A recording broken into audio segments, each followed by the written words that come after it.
From your great-grandfather's quiet, all-white rural community to a downtown shithole suburb in Sodom, USA, this is Tales from America's Hot Mic episode 12. Before we begin, I want to plug some of the different places I'm in, just to give you guys an idea of where to go should I get finally canned off of YouTube. My second primary uploading area for my videos you'll catch on Odyssey. That's odyssey.com/@TalesFromAmerica. And then to find me proper on social media, you'll see me on Gab. I always include the link in the little picture in our episodes here.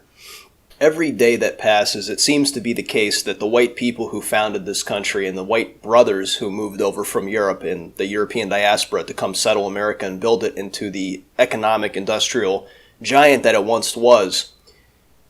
All of this to say that America was a country created by white people for the sake of white people. In our Constitution, it actually says in the preamble that we're doing all of this for our posterity, those that come after us. It's easy to say that from the top down, be it the people who actually wrote the Constitution, they were white men who were Anglos.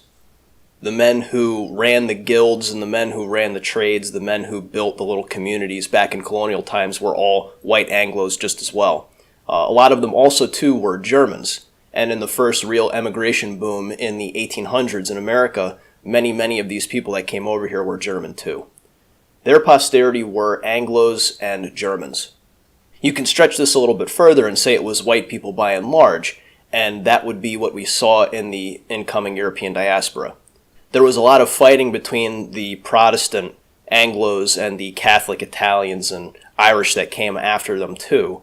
But all of these people came from the same continent. You can get a very wide variety of beliefs, a very wide variety of phenotypes on that continent by itself. But all of them were European. They came from the same landmass. They were all white. Their posterity were their white children.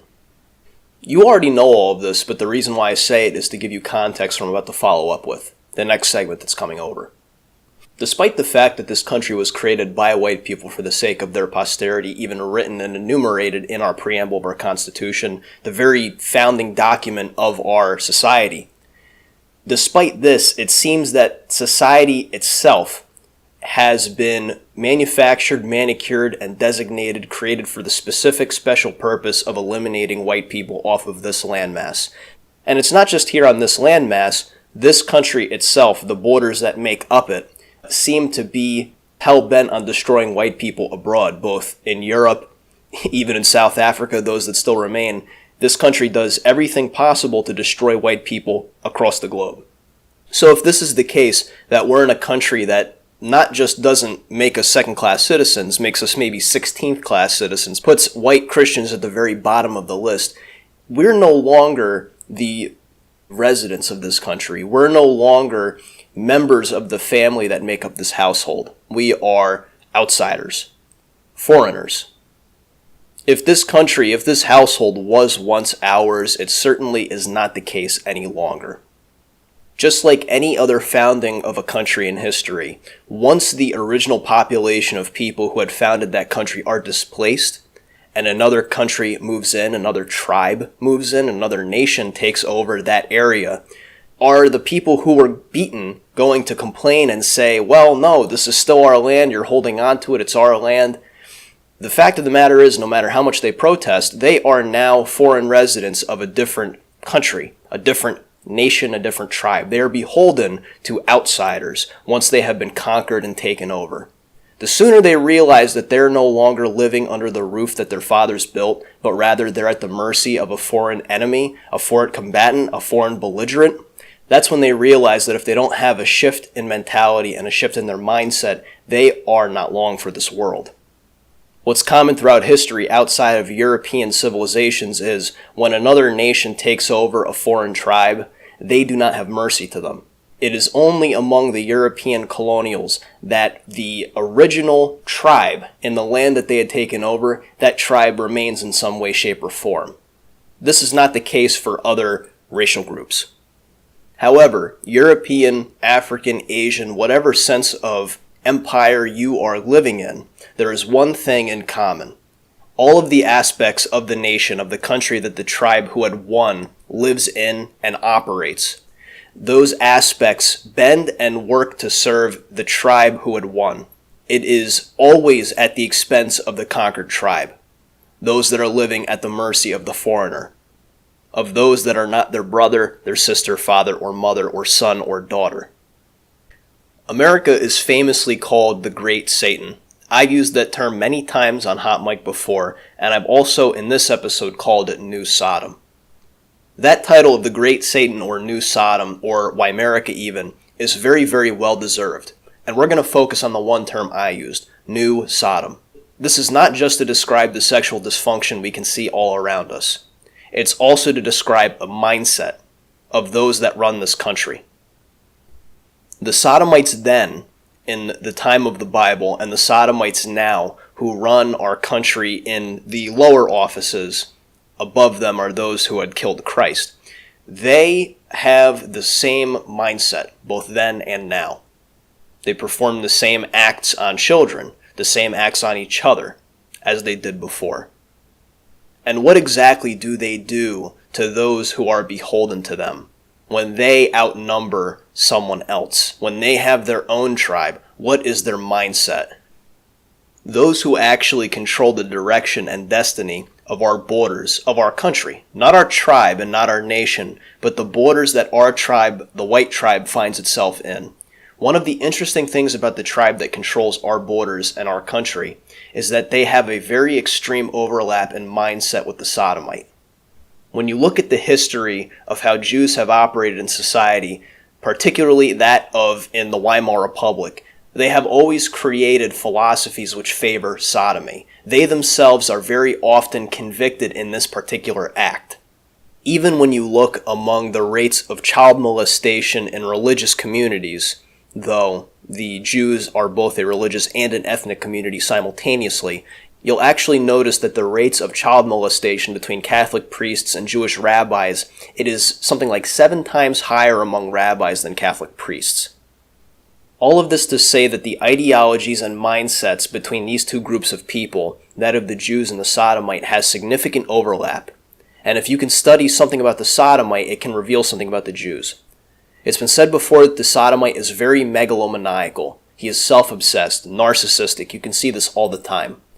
If you listen to some of the survivors of the Epstein rape ring, you'll hear about how this one particular witness, who was a young girl at the time, talks about how the Jews at these clubs that they were forced to go to and be raped at looked down on them and spoke to them with the most vile of poisonous words, that they weren't a member of the chosen tribe. You've all heard it before. We're the chosen, we're God's specific people, everyone else are Goyim, and it's us. It's always us. We're going to shift over to Genesis 19, an interaction between Lot and the men of Sodom after the 2 angels had come to visit Lot in his home in Sodom. The way in which they look at Lot, even though he technically lives within the borders of the city and maybe is considered some kind of resident there, they are a majority and he is the minority. The angels who are there to reside with him are certainly a majority, 2 holy angels among a town of Sodomites. They are foreigners in an occupied land. Starting at Genesis 19:5, reading from King James, "And they called out unto Lot and said unto him, Where are the men which came into thee this night? Bring them out to us that we may know them. And Lot went out to the door unto them and shut the door after him, and said, I pray you, brethren, do not act so wickedly. Behold now, I have 2 daughters which have not known man. Let me, I pray you, bring them out unto you, and do ye to them as is good in your eyes. Only unto these men do nothing, for therefore came they under the shadow of my roof. And they said, Stand back. And they said again, This one fellow came in to sojourn, and he will needs be a judge. Now will we deal worse with thee than with them. And they pressed sore upon the man, even Lot, and came near to break the door." Even though Lot had been a resident in the same city as these other Sodomites, even if this was the case, he was different, and they could notice it. Even though he was a resident of the same city, of the same area, not of the same tribe, they called him a sojourner. Not a brother, not a fellow resident, not a countryman, a sojourner. What is a sojourner? We've seen how often now the dictionary has been redefining words to fit the narratives of a certain particular tribe who likes to have us listen to the schizophrenic voices in their head. So instead of using the new dictionaries, I'm going to use the dictionary of Noah Webster from 1828. The word sojourn is a temporary residence as that of a traveler in a foreign land. A sojourner is a temporary resident, a stranger or traveler who dwells in a place for a time. It wasn't that they were calling Lot a foreign immigrant among them. He wasn't even an immigrant in their eyes. He was someone who was a temporary resident. It was understood that he wasn't even going to be staying there, even if he wasn't part of their tribe. It was understood he wasn't even a foreigner staying there permanently, that he was just a visitor and a stranger who happened to dwell there for a temporary time. They hadn't even intended when they said that to him that he'd be staying there. They had plans to get rid of people like him who weren't a part of their tribe. Back when the Marxist cultural acceleration didn't seem nearly as fast in 2014, you very often heard people say, "Don't judge." Whenever you had some kind of criticism for very obvious soul-destroying, society-wrecking kind of behavior or activity, people would respond by saying, "Don't judge." And of course, in Genesis 19, you can actually see the very, perhaps historically first incident of saying, "Don't judge," when someone was calling out very, very horrible, wicked behavior.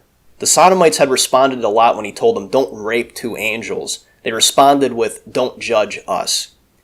And not only this, before we focused on this aspect of the story when trying to tie it with our current cultural happenings. The fact of the matter is the acceleration is at such a point now that people don't bother with saying "don't judge." They don't need to say it anymore because many of their ideas are just taken as a given in our current year. These things are a given now. So what we have to focus on now is shifting over from the don't judge aspect to them viewing Lot as a sojourner, someone who's a temporary resident who it's understood he will not be sticking around. Whether it will be that he leaves on his own, or they kill him and do away with him in some way, shape, or form, this is what we must shift our focus on now because we are past the don't judge aspect and we are moving into the part where they view us as sojourners. You, my listener, need to change your understanding of what you are to the country that you reside in. You are not a citizen. You are not someone who is in a foreign occupied government. No, you are now the foreigner to the government that runs the show. What once was America, a country made by and for white people. It is no longer this anymore. It is something completely different, and it is a conquered country. The borders have fallen, and the country, the government which controls everything that happens within the borders, is now something completely different, serves a completely different purpose, and has, in reality, a different constitution which it operates by. I'm not going to shill for the constitution that the Founding Fathers had created. I'm simply stating a fact. Just because that piece of paper, that parchment, still sits in some congressional hall somewhere doesn't mean that that is the Constitution we operate by. That is simply kayfabe theater from pro wrestling. That's all it is. The Donald Trump coming out on social media and saying they still stole the election almost 3 years now after this has actually happened, and him doing nothing and people still rotting in prison that he didn't help. All that is John Cena coming out with the spinner belt in 2002 challenging Rey Mysterio to some kind of match. It's bullshit. The outcome has already been predetermined. And you, listener, are a foreigner in a different country which is not your father's. You have to shift your understanding of the events going on around you so you can prepare adequately and act in accordance to this reality. Perhaps it would be the case that you could say you live in a foreign-occupied government if the original population of this country was even still a majority or half of the country's population. The truth of the matter is that Gen Z born babies that are white are less than 50%. I believe it hovers somewhere around 47% at this point, though it's probably lower. The way you live your life, the way you make your decisions, especially when it comes to preparing for some kind of event, some kind of happening in this country, has to be looked at through the lens of, I am a foreigner in a different country. This isn't all bad, however. This isn't all bad news, however. For the past 3 episodes at least, I've said that white people in general have to separate ourselves into 2 categories. those that are with us and those who are working against us but share the same skin color as us. We are not the same tribe. We can't look at each other and say that we are of the same tribe. If you jump into the water to a drowning man, he's going to pull you under no matter how good your intentions are. And I understand how sad that sounds. I understand this, but the situation is dire. It's not all bad news though, because what that makes us, sure, the sojourners, temporary residents in a foreign land. But it makes them the sodomites. And I've said before that we need to separate ourselves within our own tribe before God can separate the wheat from the chaff proper. We're coming to that point now. It has never been easier to find out who is with us and who is against us. That is the silver lining. And we have to work with it. We have to work within it, but we have to work with it too. The signs are all around us after looking at how fast things are accelerating that we are on the precipice of something very serious. This week there was a video released in Memphis, inside the city, of as clowny as this group of people seem to be, it's what it represents. The black Hebrew Israelites, all blacks, assembled in soldier formation around an entire city block, shouting war chants and getting ready for a battle. They're standing in formation. Even if it was 10 men standing there who were white doing the same thing, you would have SWAT there that minute to shoot them all, and their dog, and their wives, and their children. This is not to say, imagine if we did this. That's not my point. My point is saying, this is the reality we face. You are the sojourner, and they are the permanent resident. You are the traveler, and they are the citizen. The aspects of society work to serve them at your expense. Last week I had spent something like 20 minutes talking up the Pacific Northwest. My point still stands that it is one of the last places in the United States where you can have a white area, a white town, and not be constantly berated and attacked by outsiders who have dark skins. That point still stands, but shortly after I had said this, I had also said the Pacific Northwest is racked with leftism. This is true. It is white right now, but how long it'll stay white, I'm not sure. This week saw the release of a video of a Christian man reading the Bible quietly as a form of protest at a sodomite pride event. 10 Seattle police officers had showed up while he was reading the Bible and told him if he didn't stop, they're going to arrest him. For the crime of reading the Bible quietly in public, they had put him in cuffs and led him away as all the sodomites and pedophiles and Satan's children cheered in glee because he's the sojourner and they are the citizens.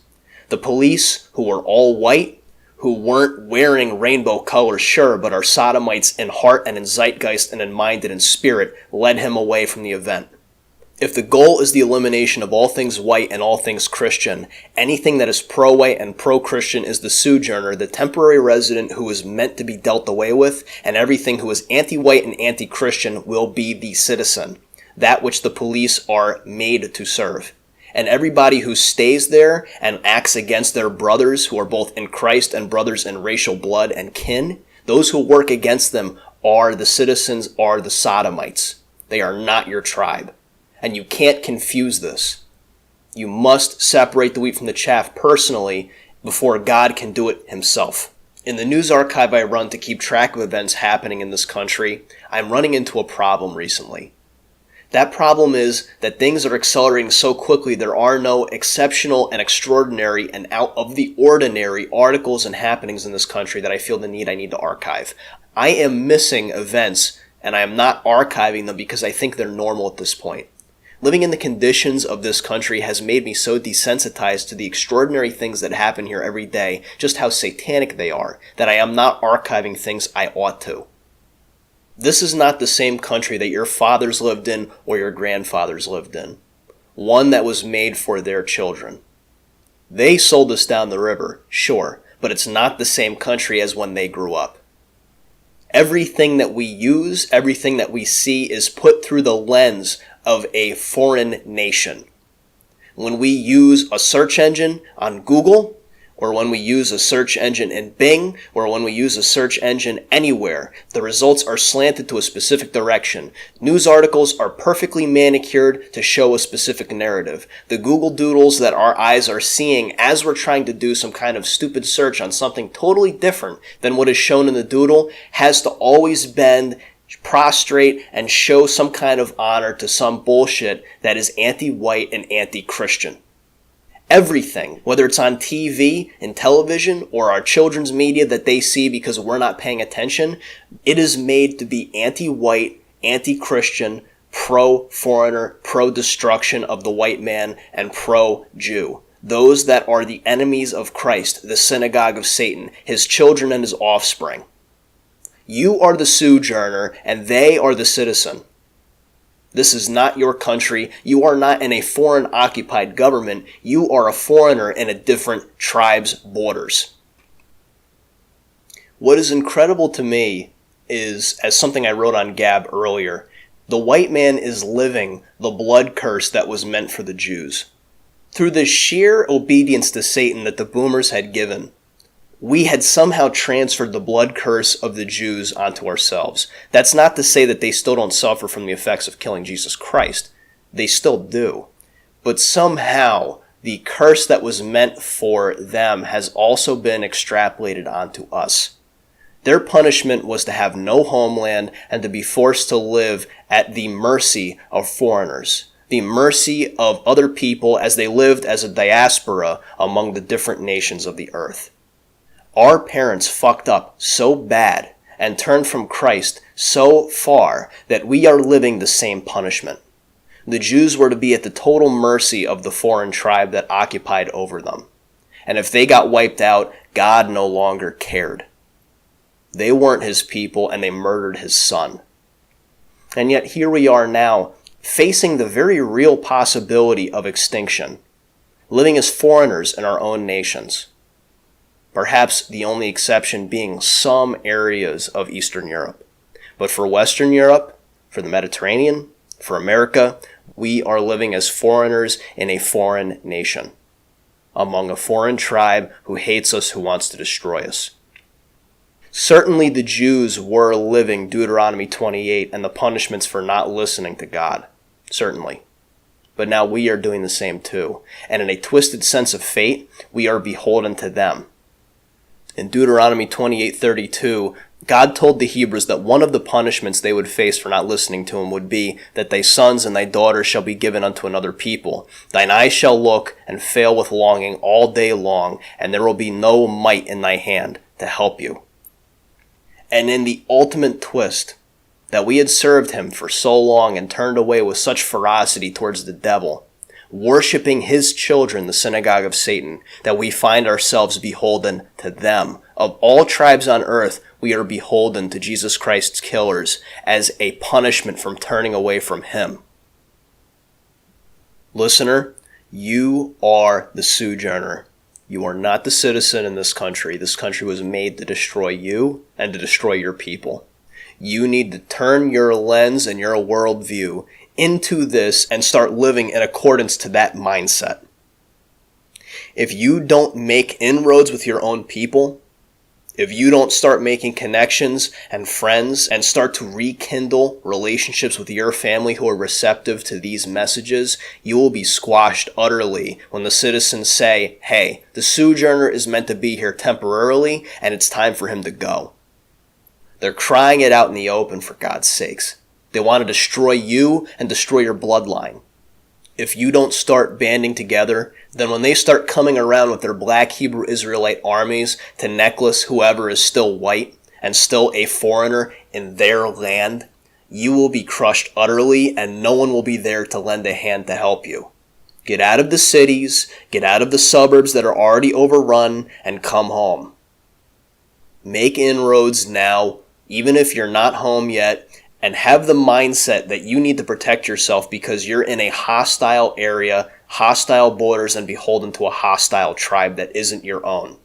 No matter how many times they repeat that there is no such thing as race, just as often they're going to follow up with saying white people are evil and we need to abolish whiteness. Once we reach critical mass, The infrastructure in this country is going to fail simply because this was a country with white infrastructure and we don't have the same tribe that designed it, that had the mindset to do it, the mindset to upkeep it, and the same kind of soul to maintain it. You need to prepare both in mind, in spirit, and in physical capabilities. You can help the greater cause and white people at large simply by learning how to farm, how to take care of yourself, how to be self-sufficient. All of these things accomplish something even if you aren't readily meeting with other people. If you are isolated in one of these shitty areas on the coasts, you can help the greater part of the tribe in large just by improving yourself and not becoming a victim to the Goy system. You need to do this for the sake of both yourself and your people. You need to do this. Acceleration is moving faster than ever and time is very limited. The Zog police are not your friends. The people who are not of the same tribe as you and openly in the streets say they want to kill all white people are not your friends. It's not that hard to figure out. The military will not be there to help you, and as we've seen so many times already, PowerPoint after PowerPoint, they are cleansing out the military of white people, and they're cleansing out the military of people who would be of a mind to help their own. The path this country is going on cannot be maintained for very long. Time is running out, so you need to turn to Christ and turn to help your brother. Lend him a hand so that he, when you need it, can reach his hand down to pull you up too. Be in the condition you need to be for when this all happens. You are the sojourner and they are the citizen. You are the temporary resident living in a foreign land to a tribe who hates your guts and openly is saying that they want your extinction. Prepare accordingly. This has been Tales from Weimerica's Hot Mic, episode 12. Hail Christ, hail victory, and thank you for listening.